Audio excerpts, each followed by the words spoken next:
नमस्कार बंधुरा निश्चय थाम्बनेल देखे बुझे गेছেন আজকে কি বিষয়ে ভিডিওতে চলেছে। আজকের মুরগি বাচ্চার বোর্ডিং নিয়ে বিভিন্ন ছোট ছোট বিষয় আপনাদের সামনে তুলে ধরতে চলেছি। আশা করছি ভিডিওটি আপনাদের ভালো লাগবে। আমি বিকাশ মণ্ডল, পিবিএস ফার্মের তরফ থেকে আপনাদের বন্ধু। চলুন তাহলে ভিডিওটি শুরু করা যাক। বাচ্চার বোর্ডিং তো আমরা সকলেই করি, কিন্তু কতজন সঠিক উপায় মেনে করে। অ্যাকচুয়ালি আমরা যখন বোর্ডিং করি বিভিন্ন বিষয়গুলো আমরা খেয়াল না রাখার কারণে আমাদের নানা রকম প্রবলেম বোর্ডিংয়েতে আসতে থাকে। তো আমি আজকে যে জিনিসগুলো বলবো, যে বিষয়গুলো বলবো, একটু আপনারা খেয়াল রাখবেন, তাতে আপনাদের জিনিসটা করবেন। বাচ্চা বোর্ডিং করতে গেলে আমরা সাধারণত যেভাবে পারি একটা গোল চৌকো করে জায়গা ঘিরে নেয়। তো আমি যেটা আপনাদের বলবো, জায়গাটাকে সার্কেল করুন। 1.5 ফুট চওড়া এরকম টিন বা ছবিতে নিশ্চয়ই দেখতে পাচ্ছেন যে লাল কালারের সিট দিয়ে ঘেরা হচ্ছে, ওগুলো 1.5 ফুট চওড়া নেবেন আর 5 ফুট ব্যাসের একটি গোল করে ঘিরে নেবেন। এই গোল করে ঘেরার কারণটা হচ্ছে, আমরা যখন বাচ্চা বোর্ডিং করি কোনো কণ সৃষ্টি হলে বাচ্চা আমাদের যে জিনিসটা হয় সাধারণত বাচ্চা একটা কণে জমা হয়ে যায়, যার কারণে চাপাচাপি হয়ে বা আপনার একে অপরের ঘাড়ে ওঠে বাচ্চা অনেকে মারা যায়। তো আপনারা চেষ্টা করবেন পারা যায় গোল করে ঘিরে নেবেন। গোল করে ঘিরে নেবার পর ওই গোল জায়গাটির ভিতরেতে আপনারা চিটে বা ধানের আখড়া, যেটা আমরা বলি, মিল থেকে যে ধানের চিটেটা আসে, ধানের খোসা, ওই চিটেটা যদি ব্যবহার করেন খুব ভালো হয়। ওইটাকে আপনারা ভালোভাবে বিছিয়ে নেবেন, যেখানেতে প্রায় 1 থেকে 1.5 ইঞ্চি 3 ইঞ্চি পর্যন্ত আপনি পুরো করে ঘিরে নিতে পারেন। তাতে সুবিধাটা, মাটি নিচে থেকে ঠান্ডার বিষয়টা আপনাদের বাচ্চাদের লাগার সম্ভাবনা থাকে না। তো এই বিষয়টাকে খেয়াল রাখুন। 3 ইঞ্চি চওড়া পর্যন্ত করে ধানের আখড়া দিয়ে দিন। দ্বিতীয় যেটি করবেন সেটি হচ্ছে আমাদের হিট ম্যানেজমেন্ট। মানে যখন বাচ্চা ইনকিউবেটর মেশিনে থাকে তার টেম্পারেচার থাকে 37.7 ডিগ্রি টেম্পারেচার। তাহলে সেই বাচ্চাকে আপনি ডাইরেক্ট এনে 32 ডিগ্রি বা 25 ডিগ্রি 20 ডিগ্রি টেম্পারেচার রাখতে পারবেন না। তাদের জন্য মিনিমাম যে টেম্পারেচারটা লাগবে 33 ডিগ্রি টেম্পারেচার বা 35 পর্যন্ত 35 ডিগ্রি টেম্পারেচার, এই টেম্পারেচারে ওদেরকে রাখার চেষ্টা করবে। এবং এই টেম্পারেচার দিতে গেলে আপনাকে হিট ল্যাম্প ইউজ করতে হবে অথবা গ্যাস বোর্ডার, এবং এছাড়া আরও রয়েছে ইনফ্রারেড বাল্ব, তার মাধ্যম দিয়ে আমি সমস্ত রকম আপনারা ইউজ করতে পারেন। 35 ডিগ্রি টেম্পারেচারেতে বাচ্চা বা 33 ডিগ্রি টেম্পারেচার বাচ্চা বাইরে মেশিন থেকে আসার পরে যথেষ্ট হারে ভালো থাকে। আপনারা গ্রীষ্মকালীন হিসাবে যেটা ইউজ করতে পারেন, পার ওয়ার্ড পার চিক্স, একটা চিক্সের জন্য 1 ওয়াটের বাল্ব ইউজ করতে পারেন। তার মানে 100টি বাচ্চা থাকলে আপনার 100 ওয়াটের বাল্ব ইউজ করাটা খুবই জরুরি। তবে শীতকালীন এইটি 100 ওয়াটের বাল্বে নাও হতে পারে, আপনার সেখানে টেম্পারেচার অনুযায়ী আপনার বাল্বের সংখ্যা বাড়াতে হতে পারে। তৃতীয় যে কাজটি করবেন সেটি হচ্ছে, হ্যাচ থেকে বা আপনার মেশিন থেকেও যদি বাচ্চা আপনি নিয়ে আসেন বা হ্যাচ থেকে যখন বাচ্চা আসবে, সেই বাচ্চাকে প্রথমে অবশ্যই গ্লুকন-ডি জল, ইলেকট্রল পাউডার জল, ওআরএস, এই সমস্ত জল করে প্রথমে খেতে দিবেন। অন্তত আধ ঘন্টা জল খাওয়ার পরে তারপরে ওদেরকে যেটা দিবেন খাবার দেবেন। এই প্রসঙ্গে আপনাদের বলে রাখি, আপনারা যে জলটি ইউজ করবেন বাচ্চা মুরগির জন্য, যে জলটি ইউজ করবেন, অন্তত 15টা দিন যদি খুব ভালোভাবে মিনারেল ওয়াটার বা আপনার বাড়ির ফিল্টার জল যদি কিছু থাকে, সেই জল যদি ইউজ করেন বাচ্চার জন্য খুবই সুবিধাজনক। তার কারণ জল, খাবার, এই সমস্ত থেকেই বাচ্চার শুরুতে প্রথমত বিভিন্ন রোগ নাড়া সৃষ্টি হয়। আপনারা চেষ্টা করবেন যতটা সম্ভব এই জল এবং খাবারটাকে খুব খেয়াল রাখবেন। চতুর্থ, আপনারা যেটা মনে রাখবেন সেটা হচ্ছে খাবার। শুরুতে অনেকে বাচ্চার কি খাবার দেব সেটা অনেকে ভেবে উঠতে পারে না বা বুঝতে পারে না। মার্কেটে গিয়ে যেভাবে যে খাবারটাই দেয় সেই খাবারটাকে এনেই অনেকে বাচ্চাদেরকে খেতে দেয়, সেটা ঠিক নয়। অ্যাকচুয়ালি প্রোটিন সমৃদ্ধ খাবার যেটা দেখবেন আমাদের মার্কেটেতে খুবই সহজভাবে উপলব্ধ, প্রি স্টার্টার। এই প্রি স্টার্টার খাবারটি আপনারা প্রথম 15টা দিন অন্তত পক্ষে শুধুমাত্র এই প্রি স্টার্টার খাবারটাই খাওয়াবেন। এবার খাওয়ানোর ক্ষেত্রে কয়েকটি নিয়ম আছে।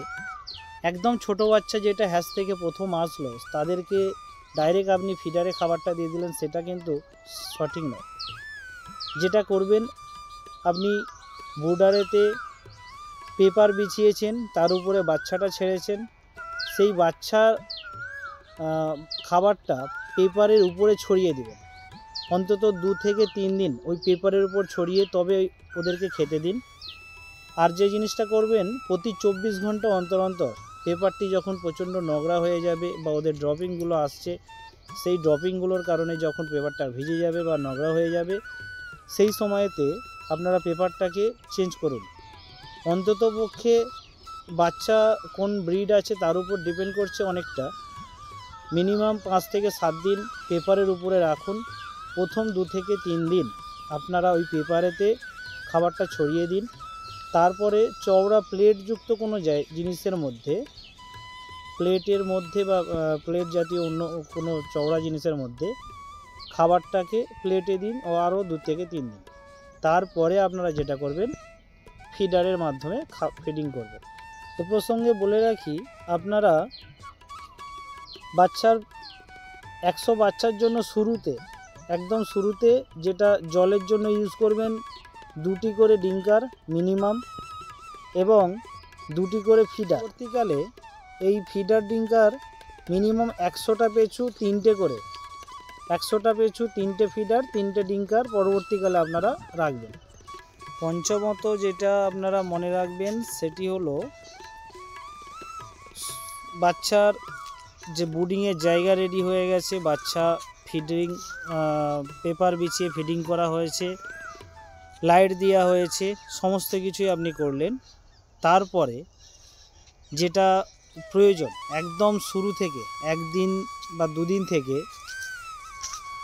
মেডিসিন, বাচ্চার জন্য যে মেডিসিন লাগে, কিছু মেডিসিনের প্রয়োজনের দরকার রয়েছে, যেগুলো আমরা শুরুতেই যদি করে রাখি তাহলে তাদের কোনো প্রবলেমটা আসে না এবং সেটা নিয়মিতভাবে রয়েছে, সেই অনুযায়ী আপনারা একটু করবেন। অবশ্যই সেগুলো কিছু ব্রিড অনুযায়ী চেঞ্জ হতে পারে। শুরুতে আপনারা যে জিনিসটা করবেন, একদম যেদিন বাচ্চা আসলো ইলেকট্রনিক পাউডার জল তো দিয়েছেন বা দিলেন, তারপরে যেটা করবেন, সেকেন্ড দিন থেকে অন্তত 3 থেকে 4 দিন, অবশ্যই ব্রিড অনুযায়ী 3 থেকে 4 দিন একটি অ্যান্টিবায়োটিক কোর্স করাবেন। অ্যান্টিবায়োটিকের জন্য আপনারা যেটা ইউজ করতে পারেন সেটা হচ্ছে লিক্সিন পাউডার ইউজ করতে পারেন, নিওডক্স পাউডার ইউজ করতে পারেন, টেট্রাসাইক্লিন ইউজ করতে পারেন। ঠিক আছে, পরপর 3 থেকে 4 দিন আপনারা অ্যান্টিবায়োটিক কোর্সটা করালেন। এরপরে 4 দিনের পর 5 দিন অথবা 6 দিনের গিয়ে যেটা আপনারা করবেন, রানীক্ষেত ভ্যাকসিন B1 ভ্যাকসিনটা আপনারা করাবেন বা F1 ভ্যাকসিন। এই ভ্যাকসিনটির করার নিয়ম হচ্ছে, যে কোনো ঠান্ডার সময়ে, মানে আপনি ভোরের দিকে করতে পারেন অথবা রাতের দিকে করতে পারেন, ঠান্ডার সময়ে করাবেন। এবং যে ড্রপটি আপনি ভ্যাকসিনটাকে জলে গুলে নেওয়ার পরে যে ড্রপটি আপনি চোখে বা নাকে দেবেন, সেই ড্রপটি যেন ঠান্ডা হয়। মনে রাখবেন, ভ্যাকসিনকে সবসময় 15 ডিগ্রি টেম্পারেচার বা তার কমেতে স্টোর করতে হয়। ভ্যাকসিন আপনি 5 দিন বা 6 দিনের মাথায় গিয়ে দিলেন, যেখানেতে 5 দিন থেকে 7 দিনের মধ্যে ভ্যাকসিনটা করতে হয়। প্রথম ভ্যাকসিন করলেন, প্রথম ভ্যাকসিন করার পরে ওদের তারপরে যেটা করবেন সেটা হচ্ছে ভিটামিন ভিটামিন আপনি ভাইমিরাল ইউজ করতে পারেন, রিকোভিট ইউজ করতে পারেন, মাল্টিস্টার ইউজ করতে পারেন। এছাড়া আরও মার্কেটে বিভিন্ন ভিটামিন রয়েছে, আপনারা আপনাদের প্রয়োজন মতন ডাক্তারের সাথে প্রয়োজনে কথা বলে নিতে পারেন। ভিটামিন আপনারা পরিমাণ মতন পরপর 3 দিন ভ্যাকসিন হওয়ার পর, প্রথম ভ্যাকসিন হওয়ার পর পরপর 3 দিন ভিটামিনটা ইউজ করুন।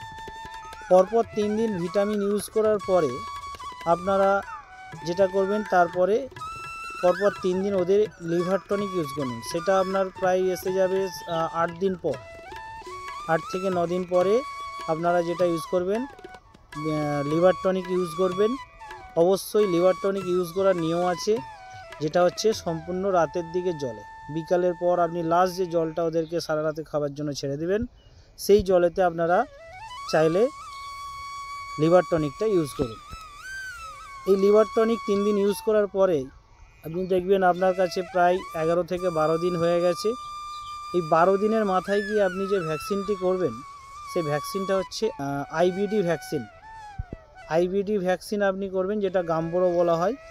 ওটাও সেম পজিশানে আপনি ওই ঠান্ডার টাইমেই করবেন, এবং ভ্যাকসিন করার সময় খেয়াল রাখবেন যেন ভ্যাকসিনটি ঠান্ডা থাকে।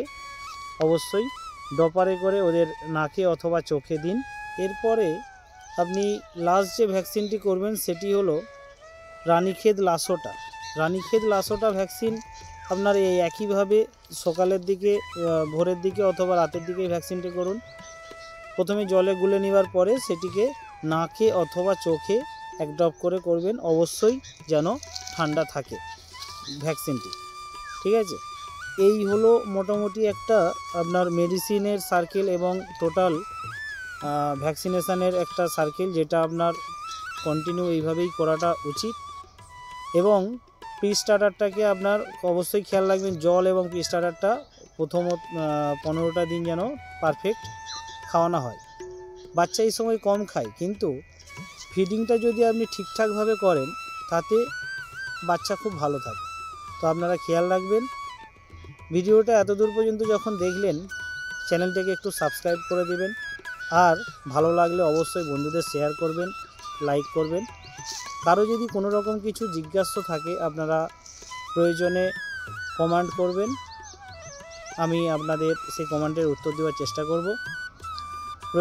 প্রয়োজনে নাম্বার রয়েছে, আপনারা যদি চান কোনো কিছু বিষয়টা এখানেতে বাদ রয়ে গেছে, আপনারা বুঝতে পারছেন না, প্রয়োজনে আপনি একটু কল করে নিতে পারেন অথবা হোয়াটসঅ্যাপ করতে পারেন, নাম্বার দেওয়া থাকবে স্ক্রিনে। ভালো থাকবেন, আবার দেখা হবে অন্য কোনো ভিডিওতে। আজকের মতন নমস্কার, সবাই ভালো থাকবেন।